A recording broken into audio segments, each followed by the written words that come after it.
முதலாவது வினா, பின்வரும் 2 உருக்களையும் பற்றி குறிப்பிடப்பட்டுள்ள சரியான கூற்று யாது? முதலாவது விடை, உரு ஏயில் வானம் வரையப்பட்டுள்ள அதே விதத்தில் உரு பியில் வானம் வரையப்பட்டுள்ளது. உரு ஏட வானம் பார்த்தோம்னு சொன்னால் அதே முகில்கள் சூரியன் எல்லாம் இருக்குது. உரு பியிலையும் அதே போல் முகில்கள் சூரியன் எல்லாம் இருக்குது. அப்போ முதலாவது கூற்று சரியானது. இரண்டாவது பார்ப்போம். உரு ஏயில் உள்ள பூக்கள் உரு பியில் அவ்வாறே காணப்படுகின்றன. உரு ஏயில பாருங்க, இந்த இடத்துல 3 பூக்கள் இருக்குது. 3 உள்ள உண்டு 4 பூக்கள் இருக்குது. இந்த இடத்துல 2 பூக்கள் இருக்குது. ஆனால் இங்கே பார்க்கும்போது இங்கே ஒரு பூ மிஸ் ஆகுது, இங்கே ஒரு பூ மிஸ் ஆகுது. ஆகவே இரண்டாவது கூற்று தவறானது. மூன்றாவது கூற்று, ஒரு ஏயில் உள்ள விலங்குகளின் எண்ணிக்கையிலும் பார்க்க ஒரு பியில் உள்ள விலங்குகளின் எண்ணிக்கை கூடியதாகும். ஒரு ஏயில் பார்த்தோம்னு சொன்னால் இன்றைக்கி நாய் இருக்குது, வேறொரு விலங்குகளும் தென்படக்கூடியவாறு இல்லை, 2 சிறுவர்கள் தான் இருந்துட்டு இருக்கிறாங்க. பியில் பார்த்தோம்னு சொன்னால் அங்கேயும் அதே நாய் இருக்குது, வேறு விலங்குகள் தென்படக்கூடியவாறு இல்லை, அங்கேயும் 2 சிறுவர்கள் இருக்கிறாங்க. ஆகவே மூன்றாவது கூற்றும் தவறானது. அங்கே விலங்குகள் கூட இருக்குன்னு சொல்லியிருக்கிறாங்களே, ஆகவே தவறானது. ஆகவே முதலாவது வினாவுக்கு முதலாவது விடை.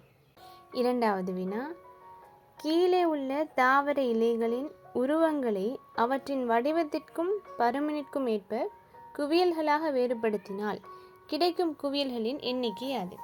இப்போ தாவர இலைகளை வடிவம் பருமனுக்கேற்றவாறு வேறுபடுத்த சொல்லியிருக்கிறாங்க. அப்போ நான் வேறுபடுத்துகிறேன்னு பாருங்கள். இந்த ஒன்று இது ஒரே மாதிரி இருக்குது, அடுத்தது இது, அதோட இது, இந்த இலை, அதுபோல் இந்த இலை காணப்படுது. இந்த இலையும் இந்த இலையும் ஒரே போன்று இருக்குது, இந்த இலைக்கு ஒரே மாதிரி எல்லாம் ஒன்று இருக்குல்ல. இப்போ இந்த நம்ம ஒவ்வொரு வட்டமிட்ட முக்கோணமிட்ட சதுரமிட்ட ஒன்றும் இடப்படாத அடுத்து 2 தொடுக்கப்பட்டுள்ள இந்த இவைகளை எல்லாம் நாங்கள் எத்தனை கூட்டங்களாக பிரிச்சிருக்கிறோம் என்று எண்ணி பார்த்தா 1 2 3 4 5 கூட்டங்களாக பிரிக்கப்பட்டிருக்குது. ஆகவே இரண்டாவது வினாவுக்கு இரண்டாவது விடை. மூன்றாவது வினா, பின்வரும் வாக்கியத்தில் தடித்த கருப்பு எழுத்துக்களில் உள்ள சொற்களுக்கு பதிலாக முறையே இடத்தக்க சொல் தொகுதி யாது? விடிய காலத்தில் எழுந்து சோம்பலை முறித்து முகத்தையும் வாயையும் அலம்பி துப்புரவாக்கி வெள்ளை ஆடை அணிந்து பாடசாலைக்கு அடியெடுத்து வைக்கும் பிள்ளைகளின் காட்சி அழகானது. இப்போ இதில் தடித்த எழுத்துக்களால் எழுதப்பட்டுள்ள சொற்கள் என்ன? விடியற்காலத்தில் சோம்பலை முறித்து அடியெடுத்து வைக்கும். இப்போ விடிய காலத்திற்கு என்னன்னு சொல்லலாம்? அதிகாலைன்னு சொல்லலாம். சோம்பல் முறித்துக்கு என்ன சொல்லலாம்? சுறுசுறுப்பாக. சோம்பல் முறிச்சுன்னா சோம்பல் இருந்து அவங்க வெளியே வராங்க. அடியெடுத்து வைக்கும்டா போகும். ஆகவே மூன்றாவது வினாவுக்கு மூன்றாவது விடை. நான்காவது வினா, பின்வரும் அட்டவணையில் உள்ள வெற்றிடங்களுக்கு மிகவும் பொருத்தமான சொற்கள் முறையே இடம்பெறும் விடையாது. இதில் பாருங்கள், முதலாவது அட்டவணையில் ஒரு இடைவெளி தந்திருக்காங்க, அதுபோல் நோயாளி மாணவன் சொல்லியிருக்கிறாங்க. அப்போ அங்கே மனிதர்கள் பற்றி குறிப்பிட்றாங்க. அங்கே இப்போ இரண்டாவது மூன்றாவது அட்டவணைக்கு பொருத்தமானது அமையக்கூடிய மனிதர்கள் பற்றி சொல்கிறாங்க. இரண்டாவது அட்டவணையில் பாருங்கள், புத்தகம் தராங்க, அறிவு தராங்க. சரி, மூன்றாவது அட்டவணையில் நூலகம் மருத்துவமனைன்னு தராங்க. அப்போ இங்கே இடங்கள் தராங்க, அந்த இடத்துல என்ன எடுக்கலாம் என்று சொல்லி தராங்க. முதலாவதில் அந்த இடத்துக்கு செல்ற அந்த மனிதர்கள் பற்றி தந்திருக்காங்க. சரி, பார்ப்போம். அப்போ முதலாவது இடைவெளி நிரப்புறதுக்கு நம்ம இதை பார்த்தோன்னு சொன்னால், புத்தகம் நூலகம், நூலகத்தில் சென்று புத்தகம் வாசிக்கக்கூடியவர் யாராக இருக்கும்? ஆசிரியரா, மாணவரா, வாசகனா இருக்கும். இரண்டாவது இடைவெளியை பார்ப்போம். மருத்துவமனை, அங்கே டேஷ் நோயாளி. மருத்துவமனைக்கு சென்று நோயாளி என்ன எடுப்பார்? மருந்து எடுப்பார். அடுத்து டேஷ் அறிவு மாணவன். மாணவன் அறிவை எங்கே சென்று எடுப்பான்? பாடசாலையில் சென்று எடுப்பான். ஆகவே 4வது வினாவுக்கு 3வது விடை. 5வது வினா, கவிதை எதை பற்றி கூறுகிறது? ஹோ ஹோ என சப்தமிட்டு கடலிலிருந்து கரைக்கு கிளம்பி வந்து கரையில் நுரைகளை அள்ளி வீசி மீண்டும் திரும்பி செல்லும். இந்த கவிதையில் எதை பற்றி குறிப்பிடுறாங்க? கடல்லிருந்து கரைக்கு வருதாம் ஹோஹோ என்ற சப்தத்தோட. கரையில் நுரைகளை விட்டுட்டு திரும்ப போகுதாம். யார் அது? கடல் அலைகள். ஆகவே 5வது வினாவுக்கு 1வது விடை. 6வது வினா, ஒரு நிகழ்வின் சில சந்தர்ப்பங்கள் கீழே தரப்பட்டுள்ளன. ஏ கூற்று சொல்றாங்க, ஓர் இறைச்சி துண்டை வாயில் வைத்திருக்கும் வேறொரு நாய் நீரில் இருப்பது போன்று அதற்கு தோன்றியது. பி கூற்று, அது மற்றையதன் இறைச்சி துண்டை பறிப்பதற்கு வாயை திறந்த போது அதன் இறைச்சி துண்டு நீரில் விழுந்தது. சி கூற்று, ஓர் இறைச்சி துண்டை வாயில் எடுத்த ஒரு நாய் ஒற்றையடி பாலத்தின் வழியே சென்றது. டி கூற்று, பேராசை உள்ள நாய் தன்னிடம் இருந்த இறைச்சி துண்டையும் இழந்தது. இ கூற்று, அந்த நாயின் இறைச்சி துண்டை அது பறிக்க எண்ணியது. இந்த கூற்றுக்களை வாசிக்கும் போது நம்மளுக்கு தோணுமே, சின்னதில் நம்ம கேள்விப்பட்ட கதை ஒரு நாயும் எலும்பு துண்டும் என்ன, அதில் அவங்க இறைச்சி துண்டுண்டு வச்சு சொல்கிறாங்க. நம்ம எலும்பு துண்டுண்டு வச்சு கதை கேள்விப்பட்டிருப்போம். அதே கதை தான். நாய் என்ன செய்யுமாம்? ஒரு எலும்பு துண்டு எடுத்துட்டு வருமாம். அது பாலத்தை கடந்து போகும்போது நீரில் அதுக்கு தோன்றுற தன்னுடைய விம்பத்தை அது இன்னொரு நாய் என்று எண்ணி அது வச்சிருக்கிற அந்த எலும்பு துண்டையும் பறிக்கிறதுக்கு அதோட வாயை திறக்கும் போது அந்த எலும்பு துண்டு நீரில் விழுந்து இருந்ததும் இல்லாமல் போய் அது ஏமாந்து போயிடும். இந்த கதைகள் நம்ம சின்னத்தில் படிச்சிருப்போம், என்ன கேள்விப்பட்ட கதைகள் தான் இது. அதை அவங்க இறைச்சி துண்டுன்னு வச்சு சொல்லியிருக்கிறாங்க.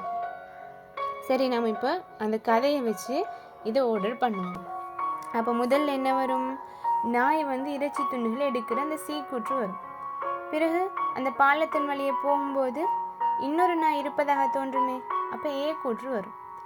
பிறகு அந்த இறைச்சி துண்டு இது பறிக்கிறதுக்கு எண்ணிச்சு தானே, ஈ கூற்று. அதுக்கு பிறகு என்ன சொல்கிறாங்க? அதை பறிக்கிறதுக்காக அது என்ன செய்யும்? வாயை திறந்த போது அந்த இறைச்சி துண்டு நீரில் விழுந்தது. ஆகவே பி கூற்று. அதற்கு பிறகு பேராசையில் தன்னிடம் இருந்த துண்டையும் இழந்தது. டி கூற்று. ஆகவே இந்த கதைக்கேற்ப நாங்கள் இதை வரிசைப்படுத்தினோம்னு சொன்னால் C A E B D என்று வரிசைப்படுத்துவோம். ஆகவே 6வது வினாவுக்கு 2வது விடை.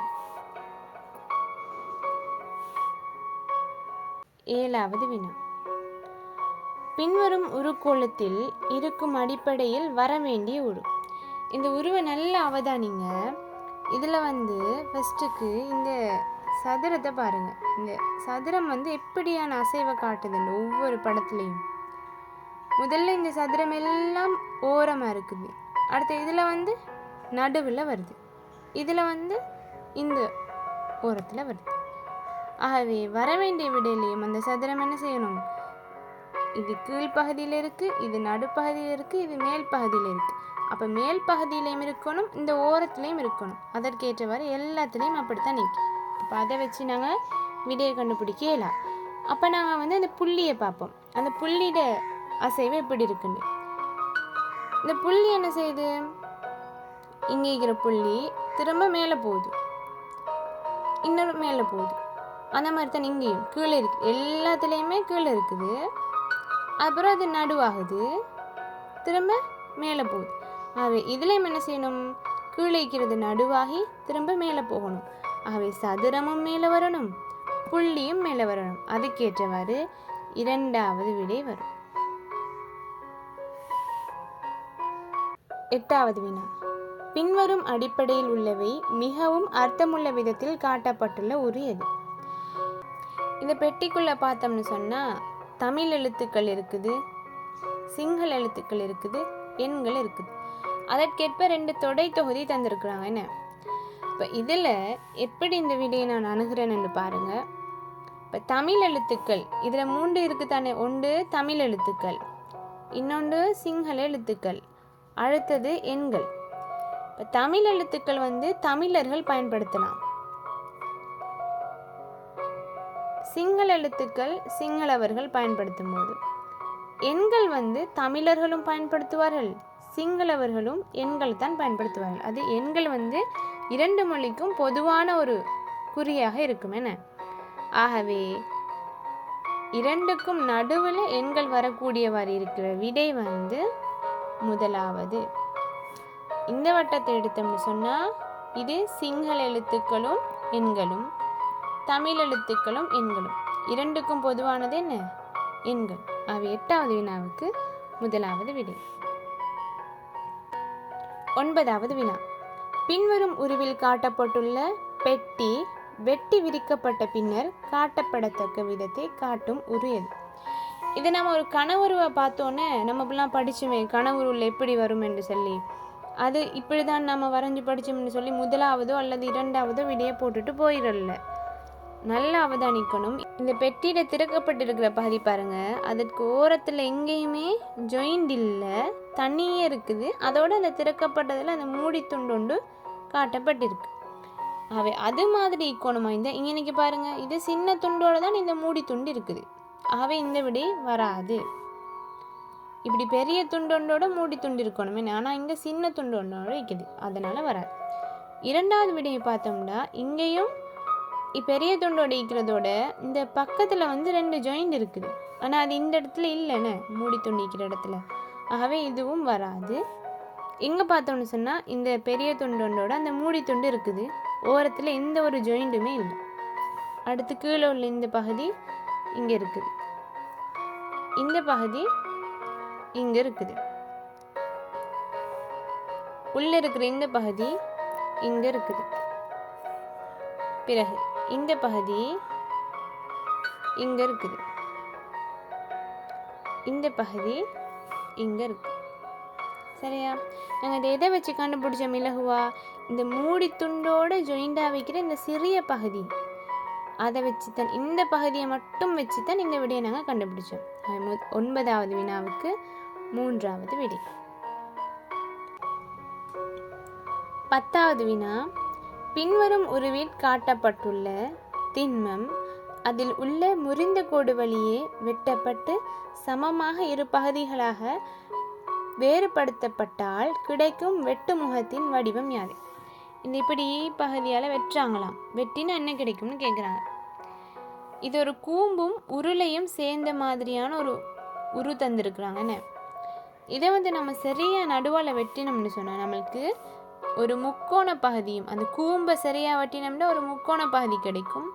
உருளையை நாங்கள் சரியாக நடுவால் வெட்டினோம்னு சொன்னால் ஒரு செவ்வக பகுதி கிடைக்கும். ஆகவே 10வது வினாவுக்கு முதலாவது விடை.